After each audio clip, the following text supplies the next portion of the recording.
Jayashree Liberty Hospitals, on the occasion of 11th anniversary, free OP consultation and 20% discount in OP. Contact. ఆంధ్రప్రదేశ్లో మరో కొత్త పారిశ్రామిక వాడ ఆవిర్భవిస్తోంది. దీనికి సంబంధించినటువంటి నోటిఫికేషన్ జీవో రూపంలో ఆంధ్రప్రదేశ్ ప్రభుత్వం రిలీజ్ చేసింది. కృష్ణపట్టణం పోర్టు అభివృద్ధి చెందుతున్నటువంటి తరుణంలో ఆ సమీపంలోనే క్రిస్ సిటీని ప్రణాళికాబద్ధంగా శ్రీ సిటీ తరహాలో డెవలప్ చేయాలని ఏపీ గవర్నమెంట్ డిసైడ్ చేసింది. కేంద్ర ప్రభుత్వం ఇస్తున్నటువంటి పారిశ్రామిక వాడల అభివృద్ధి పథకాల్లో భాగంగా దీన్ని డెవలప్ చేయాలనేటువంటి ప్రపోజల్స్ గతం నుంచి కూడా ఉన్నాయి. జనవరి నెలలో ప్రధానమంత్రి నరేంద్ర మోడీ విశాఖ పర్యటనకు వచ్చినప్పుడు వర్చువల్ గా దీనికి సంబంధించినటువంటి ప్రారంభోత్సవాన్ని కూడా చేశారు.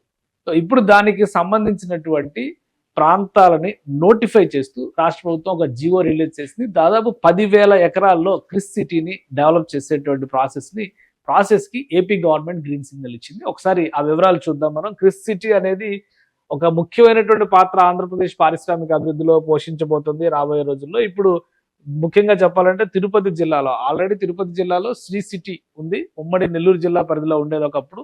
ఇప్పుడు అది శ్రీ సిటీ తిరుపతి జిల్లా పరిధిలో ఉంది.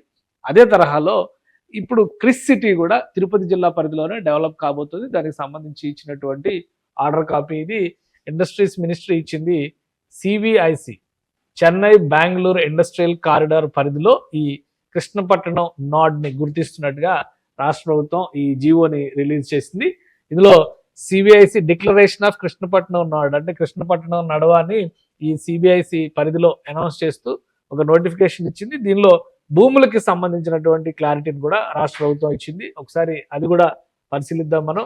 రాష్ట్ర ప్రభుత్వం ఇచ్చినటువంటి జీవో ప్రకారం చూస్తే కనుక చిల్లకూరు తిరుపతి జిల్లాలో 2 మండలాల్లో ఉన్నటువంటి భూముల మొత్తాన్ని కూడా దాదాపు 10,834 ఎకరాల భూముల్ని నోటిఫై చేసింది ఈ పారిశ్రామిక నడువా కింద. ఇది చెన్నై బెంగళూరు పారిశ్రామిక నడువా కిందకి వస్తుంది. అంటే పారిశ్రామిక వాడలన్నింటినీ అభివృద్ధి చేసేటువంటి క్రమంలో కేంద్ర ప్రభుత్వం ఒక ప్రణాళికని రూపొందించింది. జాతీయ రహదారులకు అనుబంధంగా ఆ ప్రాంతాల్లో వచ్చేటువంటి ప్రదేశాలని పారిశ్రామిక వాడలుగా అభివృద్ధి చేసేటువంటి పథకం.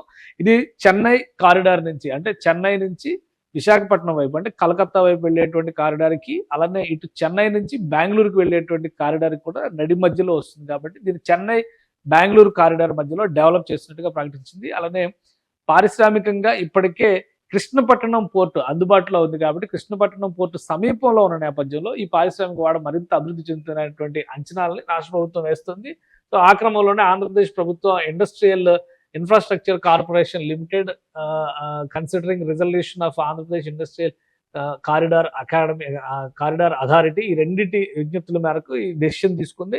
సో మొత్తం ఈ కృష్ణపట్టణం ఇండస్ట్రియల్ నాడ్ లో వచ్చేటువంటి ప్రాంతాలను మనం పరిశీలిద్దాం. చిల్లకూరు మండలం అలానే కోట మండలం ఈ 2 మండలాల పరిధిలో వచ్చేటువంటి తమ్మినపట్నం దీని నుంచి 1130 ఎకరాలని ఇందులో 1131 ఎకరాలు వస్తున్నాయి. అలానే బల్లవోలు 2009 ఎకరాలు దీని పరిధిలోకి వస్తున్నాయి. ఇటువైపు చూస్తే కనుక వెల్లపాలెం దానిలో 1885 ఎకరాలు, మోమిడి నుంచి 285 ఎకరాలు, తూర్పు కనుపూరు దీని నుంచి 400 ఎకరాలు వస్తుంది.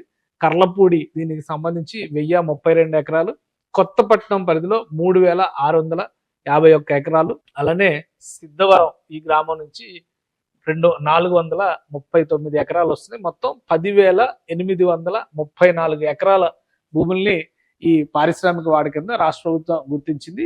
ఇక్కడ మొత్తం ఇండస్ట్రియల్ ఇన్ఫ్రాస్ట్రక్చర్ డెవలప్ చేసేటువంటి బాధ్యతని సంయుక్తంగా సిబిఐసి అంటే central industrial corridor development board ఉంది. అలానే ఆంధ్రప్రదేశ్కి సంబంధించినటువంటి ఇండస్ట్రియల్ కారిడార్ బోర్డు 2 కూడా సంయుక్తంగా దీన్ని డెవలప్ చేస్తాయి. ఇక జాగ్రఫీ పరంగా చూస్తే కూడా దీనికి ఉన్నటువంటి ప్రాధాన్యాన్ని రాష్ట్ర ప్రభుత్వం దృష్టిలో పెట్టుకొని ఒక ముఖ్యమైనటువంటి అంశాన్ని ఇందులో పొందుపరిచింది. ఇది పారిశ్రామిక వాడల పరంగా చూస్తే ఆంధ్రప్రదేశ్ లో ఉన్నటువంటి పారిశ్రామిక వాడలు కావచ్చు, మిగతా ప్రాంతాల్లో ఉన్నటువంటివి కూడా ఈ విస్తృతి పరంగా చూస్తే కనుక బెంగళూరు నుంచి అంటే తమిళనాడు సరిహద్దుల్లో అటు చెన్నై పోర్టుకి సమీపంలో ఉండేటువంటి ప్రాంతం అవుతుంది, ఇటు కృష్ణపట్నం పోర్టుకి. సో ఈ మధ్యలో ఉన్నటువంటి ప్రదేశాన్ని మొత్తాన్ని కూడా పారిశ్రామిక వాడగా అభివృద్ధి చేస్తారు. ఆంధ్రప్రదేశ్ మ్యాప్ మనం ఒకసారి చూస్తే ఇది ఆంధ్రప్రదేశ్ మ్యాప్ లో ఇక్కడ ఈ వైలెట్ కలర్ లో కనిపిస్తుంది అంతా కూడా ఈ చెన్నై బెంగళూరు రహదారి పరిధిలో ఉన్నటువంటి సమీపంలో ఉన్నటువంటి ప్రదేశాలని పారిశ్రామిక వాడలుగా డెవలప్ చేసేటువంటి ఉద్దేశంతో ఈ మ్యాప్ ని డిజైన్ చేశారు. దీనిలో చాలా క్లియర్ గా మనకు అర్థమవుతుంది. డిస్టెన్స్ పరంగా చూస్తే ఈ ప్రాంతంలో శ్రీ సిటీ కూడా ఇక్కడే ఉంది. ఇది కూడా చెన్నైకి అతి సమీపంలో ఉండేటువంటి ప్రాంతం. ఇది కూడా చెన్నైకి సమీపంలో ఉంది. అంటే ఇక్కడ ఒక ఇంటర్నేషనల్ ఎయిర్పోర్ట్ ఉంటుంది. అలానే పోర్టులు కూడా Ennore port, Chennai port, Krishnapatnam port 3 పోర్టులకి ఈ ప్రాంతాలు సమీపంలో ఉంటాయి. సో రైల్వే స్టేషన్స్ పరంగా చూస్తే కనుక మేజర్ జంక్షన్స్ ఇటు తిరుపతి రైల్వే స్టేషన్ ఇటు దగ్గరలోకి వస్తుంది. ఇటువైపు చూస్తే నెల్లూరు రైల్వే స్టేషన్ దగ్గరలోకి వస్తుంది. యాక్సెసిబిలిటీ పరంగా చూస్తే ఇప్పుడు శ్రీ సిటీలోనే ఒక స్పెషల్ ఎయిర్ స్ట్రిప్ ను డెవలప్ చేయాలని చెప్పి రాష్ట్ర ప్రభుత్వం భావించింది. అలానే నెల్లూరుకి దగ్గరలో, నెల్లూరు ఈ ప్రాంతంలో ఉంది, నెల్లూరుకి దగ్గరలో దగదర్తి సమీపంలో ఒక ఎయిర్పోర్ట్ ని డెవలప్ చేయాలని చెప్పని కూడా ఆంధ్రప్రదేశ్ ప్రభుత్వం భావిస్తుంది. సో ఇక ఈ ప్రాంతాన్ని భూముల్ని నోటిఫై చేసినటువంటి నేపథ్యంలో ఈ 10,800 ఎకరాల పరిధిలో పూర్తిగా ఒక పారిశ్రామిక వాడ అభివృద్ధి చెందుతుంది. ఒక ఎస్ఈజెడ్ తరహాలో ఇది కనిపిస్తుంది. అక్కడ డ్రైనేజ్ దగ్గర నుంచి వాటర్ సప్లై, ఎలక్ట్రిసిటీ సప్లై, ఇతర సౌకర్యాలు అన్నింటినీ కూడా రహదారుల వ్యవస్థను కూడా డెవలప్ చేసేటువంటి బాధ్యతని ఈ స్పెషల్ గా ఏర్పాటు చేసేటువంటి ఈ టీం దీన్ని టేకప్ చేస్తుంది. రాబోయేటువంటి రోజుల్లో తిరుపతి జిల్లాలో ఒక కీలకమైన పారిశ్రామిక వాడగా ఇది అభివృద్ధి చెందేటువంటి అవకాశం ఉంది. ప్రధానమంత్రి నరేంద్ర మోడీ జనవరి 8వ తేదీన వచ్చి పారిశ్రామికంగా అభివృద్ధికి సంబంధించి దాదాపు 2,08 కోట్ల రూపాయలకు సంబంధించినటువంటి పనులు ప్రారంభించారు. అందులో కృష్ణపట్టణం క్రిస్ సిటీ కూడా అందులో ఒక భాగం. సో ఈ క్రిస్ సిటీకి సంబంధించి ఒక స్పష్టత వచ్చినట్టుగానే మనం భావించవచ్చు. ఇక పనులు చకచక ముందుకు తీసుకెళ్తారు. అతి సమీపంలోనే ఇక్కడ అనతి కాలంలోనే ఈ ప్రాంతంలో పెద్ద ఎత్తున పరిశ్రమల అభివృద్ధికి సంబంధించి పారిశ్రామిక పెట్టుబడులకు సంబంధించి ఒక ప్రణాళిక ప్రకారం ఆంధ్రప్రదేశ్ ప్రభుత్వం ముందుకు సాగేటువంటి అవకాశాలు కనిపిస్తున్నాయి. టెక్నికల్ గా ఉన్నటువంటి అన్ని కూడా ప్రొసీజర్ పరంగా ఉన్నటువంటి లూప్ హోల్స్ అన్ని కూడా కంప్లీట్ అవడం, అధికారికంగా ఒక జియో రిలీజ్ అయినటువంటి నేపథ్యంలో ఇక కొత్త సిటీ ఆవిర్భావం, క్రిస్ సిటీ ఆవిర్భావానికి అంకురార్పణ జరిగినట్టుగానే భావించాల్సి ఉంటుంది. సుమన్ టీవీలో మీ పర్సనల్ అండ్ బిజినెస్ ప్రమోషన్స్ కోసం కింది నెంబర్కి కాంటాక్ట్ చేయండి.